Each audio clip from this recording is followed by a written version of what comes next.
कर तू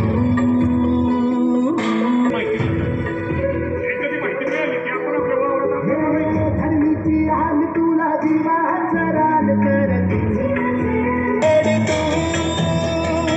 अंधार भेद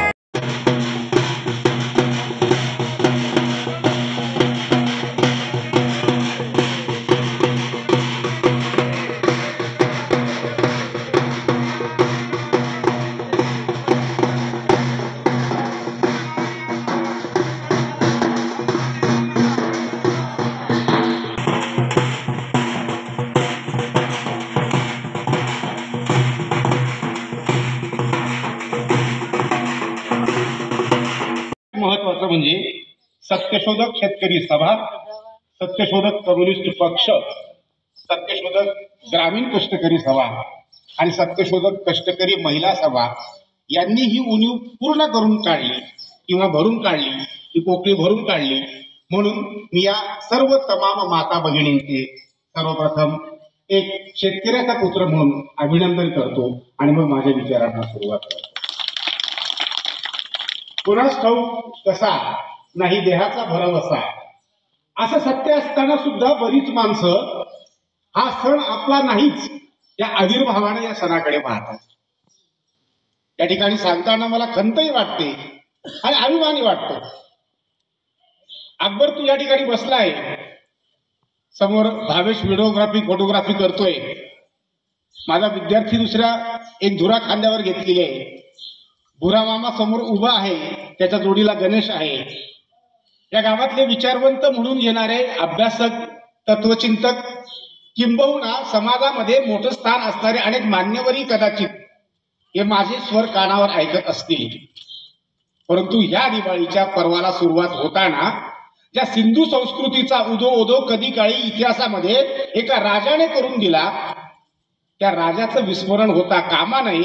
आणि म्हणून हा सण साजरा करण्याचं, हा महोत्सव साजरा करण्याचं धाडस गावोगावी केलं जावं किंवा केलं जातं. याच्यासाठीचा हा उठाठोक किंवा खटाटोप ज्या मुठभर लोकांनी केला, त्या मुठभर लोकांचं कौतुक साऱ्या विश्वामध्ये व्हावं अशी माझी प्रामाणिक अपेक्षा आहे. इडापिडा टळू दे, बळीचं राज्य येऊ दे, प्रत्येक बहीण आपल्या भावाला ओवाळताना आज म्हणणार आहे, म्हणत होती, कदाचित दुपारी म्हणेल, संध्याकाळी सुद्धा म्हणेल. पण ह्याच्या पलीकडचा अर्थ काय आहे? इडापिडा टळू दे इथपर्यंत ठीक आहे, पण बळीचं राज्य येऊ दे याचा अर्थ किती लोकांना माहिती आहे? समस्त आखाडे गावामध्ये या लोकांनी जे धाडस करून ही मिरवणूक काढली, घरोघरी जाऊन, घरासमोर जाऊन कदाचित त्या बळीराजाचं दर्शन स्वतःहून दिलं असेल, त्या लोकांचं कौतुक करावं तेवढं कमी आहे. परंतु तमाम हितचिंतकांना आणि ग्रामीण लोकांना मी एक सांगू इच्छितो की हा सण केवळ डोंगरामध्ये राहणाऱ्या, पहाडामध्ये राहणाऱ्या, हातावर मजुरी करणाऱ्या, तिचवर पोटाची कळगी भरण्यासाठी वनवन भडकणाऱ्या, जागल करणाऱ्या, किंबहुना घरोघरी जाऊन मागून खाणाऱ्यांचा नाहीये फक्त. हा आम्हा सगळ्यांचा सण आहे. तुम्ही कदाचित बॅनर पाहिला असेल, सिंधू संस्कृतीचा आद्य उपासक असा एकमेव राजा होऊन गेला की ज्या राजानं त्याच्या राज्यामध्ये कधीच लोकांमध्ये दुजाभाव केला नाही. अकबर, इतिहास के पन्ने बहुत सारे पढ़े हमने, लेकिन इतिहास आज तक किसी ने समझ में आया नहीं. आम्ही इतिहासाची पानं वाचलीत, घरोघरी अशा पद्धतीच्या गोष्टी दिल्यात, पण बळीराजाचं स्मरण का म्हणून करायचं याचा विचार कोणीच केला नाही. अहो, बळीराजा म्हणजे कोणीतरी एक जातीचा माणूस नाही. बळीची व्याख्या काय केली? बळीराजा कोण आहे? कृषक संस्कृती, ग्रामीण संस्कृती, शेती संस्कृतीची नाळ जोडणारा हा एक मोठा राजा आपल्या हजारो वर्षापूर्वी आपल्या या सिंधू संस्कृतीमध्ये होऊन गेला असं म्हणतात. लाखांचा पोशिंदा असणारा हा माणूस, सगळ्यांच्या जवळ जाणारा, माणसाला माणूस म्हणून म्हणणारा, नव्हे प्रत्येकाचं दुःख जाणणारा, गरजवंताची गरज पूर्ण करणारा, दुसऱ्या माणसाच्या वेदनेवर पट्टी लावणारा, किंबहुना आपल्या राष्ट्रामध्ये, आपल्या देशामध्ये, आपल्या राज्यामध्ये कुणाची मांडी उघडी न पडू देणारा राजा होता. दुर्दैवानं या राजाचं दमन तत्कालीन त्या समाज व्यवस्थेने पतन करून टाकलं आणि ते पतनच आज आम्हाला आतापर्यंत यातना भोगायला लावते. ही लोक वेडी नाहीत. बैलगाडीवर बळीराजाची निर्मिती करून प्रातिनिधिक स्वरूपात त्याची मिरवणूक काढली गेली. हा बळी कोण आहे? कुणबी कोणाला म्हणायचं? संपूर्ण महाराष्ट्रभर हे वादळ आज सुरू आहे. कुणबींच्या दाखल्यासाठी लोक मराठवाड्यामध्ये एकमेकाचा खून पाडतायत आणि दुसऱ्या बाजूला सदर प्रांतातला कुणबी मात्र कोपऱ्यात बसून राहतोय. तुझ्याच व्यवसायाचा, तुझ्याच साच्याचा, तुझ्याच असलेल्या दुःखाची वाचा पुरण्यासाठी हा डोंगरातला माणूस तुझ्या गावात आलेला आहे आणि तुलाच तुझं भार नाहीये. ही मोठी शोकांतिका आहे. गावोगावी अशा पद्धतीच्या आख्यायिका आम्हाला कदाचित माहिती असतील. आम्ही विभागले गेलो. इंग्रजांची कूटनीती आजही आमच्या नसानसामध्ये भरलेली आहे. इंग्रजांनी 150 वर्ष राज्य केले. शेखदादा 150 वर्ष राज्य केले, फक्त एका तत्वाने केले, फोडा आणि राजकारण करा. त्यांनी भाऊभाऊ वेगळे केलेत, समाज वेगळे केलेत. इथंच नाही तर एका समाजामध्ये अ ब क ड असे वर्गही करून मोकळे केलेत. आम्ही एकमेकाशी झुंजत राहिलो, भांडत राहिलो आणि त्यांचं भलं होत राहिलं. आम्ही मात्र एकमेकाच्या दुसऱ्याची खून पाडण्यामध्ये व्यस्त राहिलो. कालची शोकांतिका किती लोकांना माहिती मला माहित नाही. पूर्व खानदेशाच्या पाचोरा जिल्ह्यातली एका मंत्र्याच्या भाच्याची गोष्ट सांगतो मी. कालच्या दिवसाची गोष्ट प्रसार माध्यमांमध्ये तुम्ही पाहून घ्या. सोशल मीडिया प्रत्येकाला माहिती आहे. एका मंत्र्याच्या आतेभावानं आपल्या शेतामध्ये गळफास घेऊन स्वतःची जीवनयात्रा संपून घेतली. बळीराजा मरतोय. का मरतोय? बळीराजा मरण्याचं कारण काय? अरे आपण म्हणतो तुझ्या विना चाले नाही जगाची ललाटी, म्हणून या कोस तू अंकुर हा शेतीच्या पोटी. काही दिशा तुझ्यासाठी रडती उदास रे, अजूनही संपलं नाही तुझं शोषण राजा रे. अशा बळीराजाची व्यथा आधी संपलेली नाही. या बळीराजाचे प्रश्न मांडण्यासाठी केवळ मुठभर लोकांना चावडी चौकावर यावं लागतंय. आणि जो खऱ्या अर्थानं कष्टकरी आहे, खऱ्या अर्थानं श्रमिक आहे, खऱ्या अर्थानं कुणबी आहे. कुणबी म्हणजे कोण हो? एका विचारवंताने त्याच्या पुस्तकामध्ये म्हटलं, मी पुस्तकाचं नाव सांगेल. पुस्तकाचं नाव आहे गावगाडा. गावगाड्यामध्ये पान नंबर 56 वर वाचून घ्या. क्रीडा आत्रे नावाचा लेखक आहे. त्याने म्हटलेलं आहे, ज्याने हातामध्ये नांगर उचलला, ज्याने शेती कसली, तो कुणबी. कुणबी म्हणजे जात नाहीये, कुणबी म्हणजे धर्म पण नाहीये. कुणबी म्हणजे वृत्ती आहे, कुणबी म्हणजे प्रवृत्ती आहे.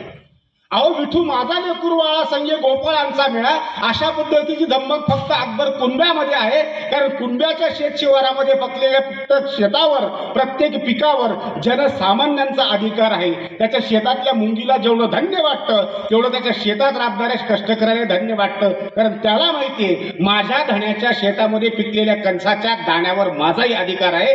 खऱ्या अर्थानं तो विठ्ठल लेकरांना सांभाळणारा आणि कुणबी लेकरांना सांभाळणारा दोन्ही समान, परंतु आम्ही थांब विसरून गेलेलो आहे.